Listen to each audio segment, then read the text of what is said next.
Adani group के share बड़े action में होते हुए दिख रहे हैं। क्रेडिट स्विस की कल रिपोर्ट आई थी और बजट के बाद उसके बाद जोर से गिरा, और आज सिटी ग्रुप की तरफ से भी रिपोर्ट आई, उसके बाद भी और गिरे हैं। गिर के संभलने की कोशिश, ऊपर नीचे चल रहा है। तो आइए कुशल से जानते हैं क्या कुछ हुआ है एक्शन। कुशल बताएं।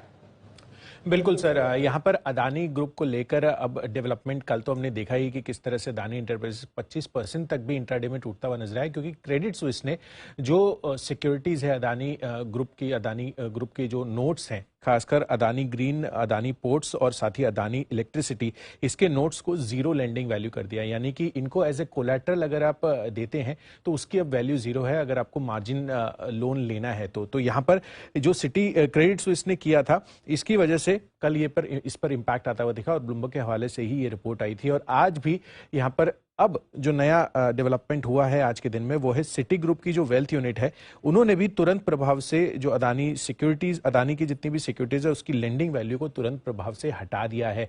तो ये क्लियर कट इंडिकेशन है कि ये जो इम्पैक्ट हो रहा है, क्योंकि आमतौर पर इसकी जो लेंडिंग वैल्यू रहती थी वो करीबन 75% से 80% रहती थी, अब उसको स्ट्रेट अवे जीरो करना, तो यहाँ पर इनके लिए एक बड़ा एक्सपोजर का बात है। इनफैक्ट फॉरेन एक्सपोजर की अगर हम बात करें तो इनकी करीब 1.9 लाख करोड़ का जो कर्ज है, उसमें कुल कर्ज में विदेशी बॉन्ड्स या फिर कमर्शियल पेपर्स का 29% हिस्सा है। यानी कि वैल्यू टर्म्स में 55,000 करोड़ रुपए का एक्सपोजर इनकी जो विदेशी बॉन्ड्स और कमर्शियल पेपर्स है उनसे आता है। और उनकी अगर वैल्यूज में इतनी बड़ी गिरावट आती है या वैल्यू ऑलमोस्ट निल हो जाती है तो कहीं ना कहीं इस पर इंपैक्ट आपको आता हुआ दिख रहा है, और इसीलिए इतनी वॉलिटिलिटी बनी हुई है कल से।